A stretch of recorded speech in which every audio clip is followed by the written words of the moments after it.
Welcome back les amis, nous allons attaquer maintenant, on va basculer sur le continent européen, on va prendre l'avion, J'adore sur l'amaturgie, on vient vers le passé. Oui, tu connais, viens vers le vieux continent. Voilà, l'industrie des banques. C'est bon, tranquille. Le basket européen avec l'Euroleague. Voilà, puis on va faire un peu le point sur ce qui s'est passé en Euroleague avec des très bonnes nouvelles pour le basket français de manière générale. Cocorico, on peut le dire. L'Asvel qui gagne contre Andalou Fez. Qui sont une bonne série. Qui est une bonne série. Paris Basketball première d'Euroleague, sa première année. C'est chaud. Est-ce que vous avez... C'est vrai qu'on a déjà parlé. On a suivi un petit peu la série. Mais est-ce que vous attendiez à ça? Pas du tout. Pas.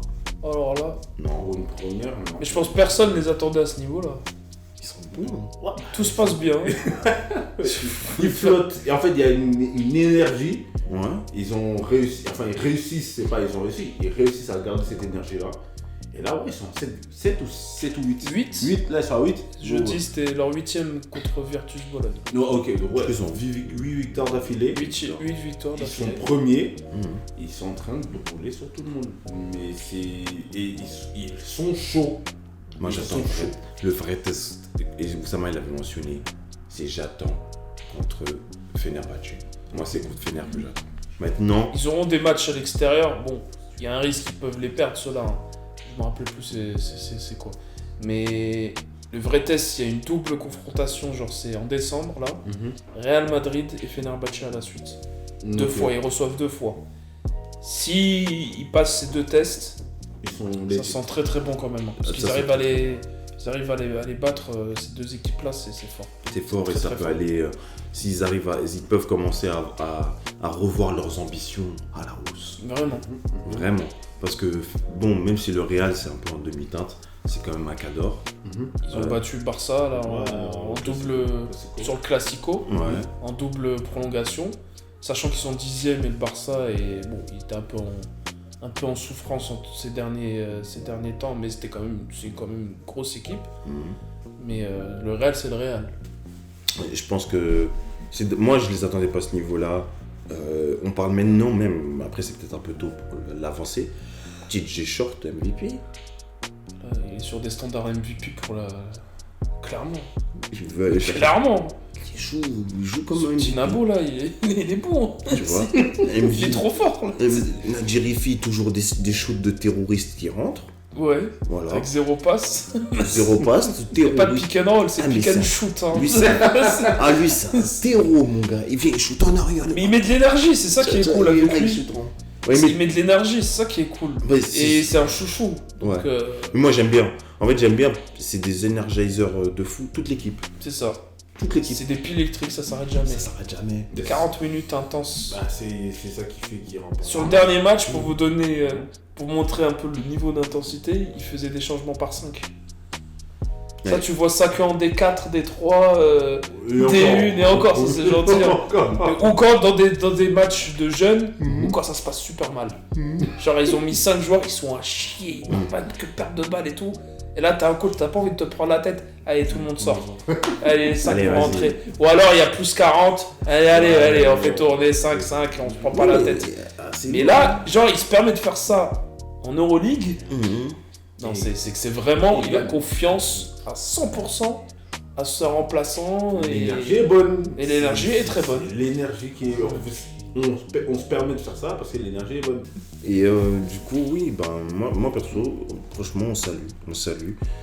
Autre club français où on a vu la différence, après c'est sur un match pour l'instant, Ouais, pour l'instant. mais on espère que ça va rester sur la même énergie que ce match-là, Monaco, Ouais, franchement, Monaco. contre Panathinaikos, que tu Putain. portes ici. Moi, je porte là.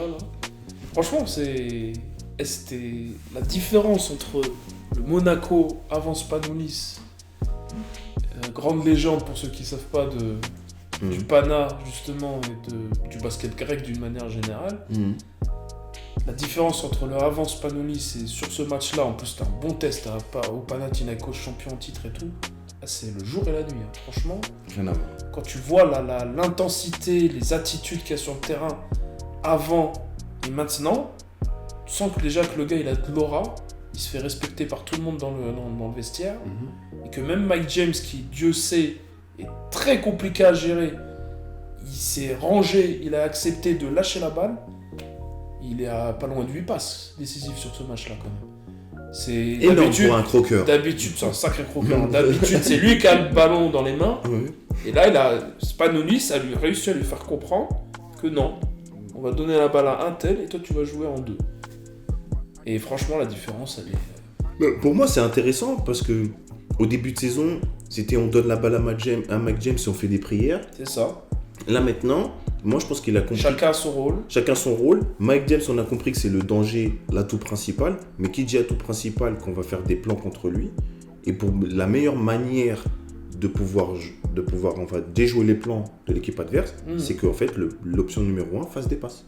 C'est ça. C'est aussi simple que ça. Et après, il a d'autres tueurs aussi dans son équipe, donc ce qui fait qu'il a des très bons joueurs autour de lui. Compliqué à garder. Mais ils se sentent concernés du coup dans le jeu. Alpha Diallo contre Panathinaikos, il doit tourner autour de 15-20 points. C'est que contre-attaque, de grosses défenses contre-attaque, des shoots. Alors que lui, c'est pas un spécialiste dans le shoot extérieur. Il trouvait des spots à 3 points, il les mettait. Alors, franchement, c'est un match. Oui, on va voir sur plusieurs rencontres. Il y a un petit Paris Basketball Monaco à Paris la semaine prochaine. Ça aussi, ça sera intéressant à voir. C'est quand même une grosse équipe Euroleague. Donc, c'est en Betclic. En Pro A, ouais. Du coup, en Pro A. J'aime pas dire Betclic là. En Pro A. Ouais, en Pro A. Oui. Mais franchement, c'est encourageant. C'est encourageant. On pourra voir vérifier. C'était une équipe qui allait finir en play-off dans tous les cas pour moi. Même c'était Spanoulis ou pas, ils allaient finir en play-off. Mais là, si ça continue comme ça, ils peuvent vraiment viser du coup le Final Four. Et limite jouer le titre s'ils veulent. S'ils veulent. Il leur faudra plus. Toi, tu t'avances comme ça sur un match. Franchement, la différence, comment elle était, c'est flagrant. Moi, j'ai vu la différence d'intensité. On dirait que Spanoulis a mis de... Je sais pas ce qu'il a fait. Droguer, il a mis de la drogue dans la fête. Il a fait quelque chose, c'est pas possible.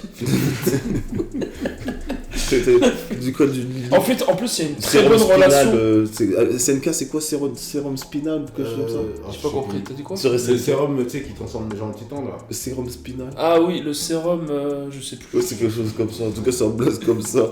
Il a dû en mettre un petit peu là. Il tenait de la feta. C'est pour moi et tout. En plus, ses relations avec Mike James, ils sont très très bien avec lui. Il y a du respect entre les deux. Non, franchement, tout est ouvert là. Je vois pas ce qui pourrait du jour au lendemain faire que Spanoulis, en fait, finalement, il a fait de la merde, il faut le virer, quoi. Genre, il faisait quand même du bon boulot sur ses anciennes équipes. Péristeri, même avec, je trouve. Bon, il y en a qui critiquaient, mais je trouve quand même avec la Grèce là, cet été au JO, dans un groupe aussi relevé qu'ils avaient, ils étaient à ça de se qualifier. Ouais, clairement, c'était plus que correct. Franchement. Bah écoute, non, franchement, c'est encourageant. On verra, comme je t'ai dit, lors du prochain match, on vérifiera la feta, s'ils peuvent m'en laisser un petit peu. La feta n'est pas variée. Voilà. Si vous voyez que je passe la prochaine fois un double rider, c'est parce que j'ai pris la feta de Spanoulis. Voilà, c'est pour ça. Donc voilà. Je crois qu'on a fait déjà le tour, en vrai de vrai. Est-ce que vous avez une autre équipe sur laquelle que vous l'abordez? Peut-être le New Walker, le poster. Ouais, Zalgiris, ouais. Zalgiris. C'est quoi la spécialité en Lituanie? T'as été de Zalgiris, toi? C'est une espèce de... C'est un truc de pomme de terre avec de la fromage. C'est dégueulasse. En fait, à l'Est... Mais en fait, moi, je l'ai vu la même chose en Bulgarie. Moi, j'étais à Bulgarie. En fait, oui, voilà, c'est le même... On m'a dit la spécialité... Mais c'est quoi ce repas d'après-guerre? C'est de la pomme de terre mâchée avec du fromage. Mais en guerre froide ou quoi? C'est quoi ça, pomme de terre avec du fromage? C'est dans tous les pays de l'Est, c'est comme ça. On dit oui, c'est ça la spécialité, mais tu te fous de ma gueule. Là, les Marocains, ils vont chercher des trucs, couscous, machin. Tu vois, on parle à mafé, arachide, machin. Ils sont du pomme de terre, fromage, la spécialité. En Angleterre, c'est le même bordel aussi. Oui, c'est bouffe d'après-guerre. La bouffe d'après-guerre. C'est waouh. Voilà. C'est pour ça que tout le monde va manger indien, même les Anglais vont manger indien.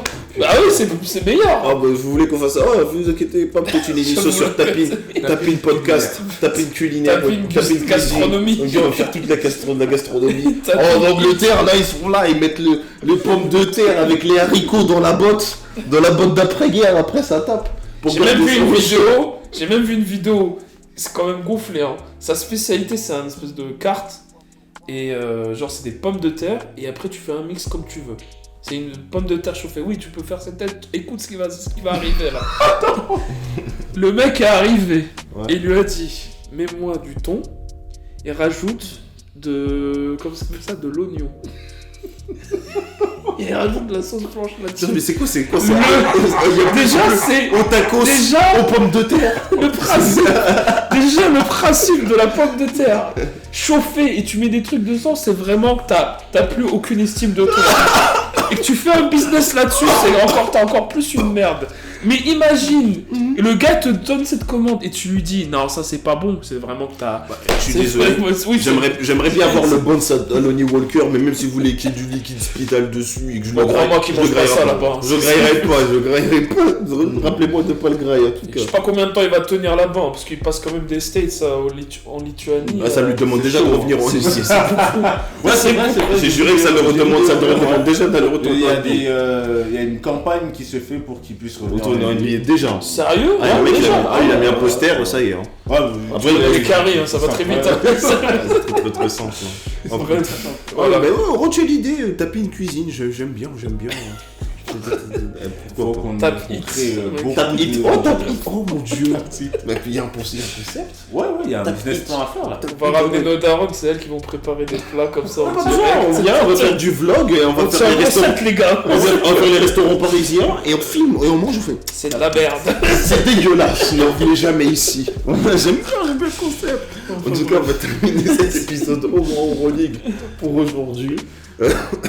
Je vous dis à la prochaine. Purée, je suis en train de tousser. Je vous dis à la prochaine. N'oubliez pas de liker, commenter et partager. Et voilà, si au bout. En combien de likes? On va faire combien de likes sur la vidéo? Je sais pas, on va tenter. On y est là. Allez, 20 likes. Allez, 20. Bon, on monte un peu, allez, 50. Parce que je vais 50, faire un défi on teste la pomme de terre. On teste la pomme de terre de Lonnie Walker. Allez, je vous dis à la prochaine. Ciao. Ciao.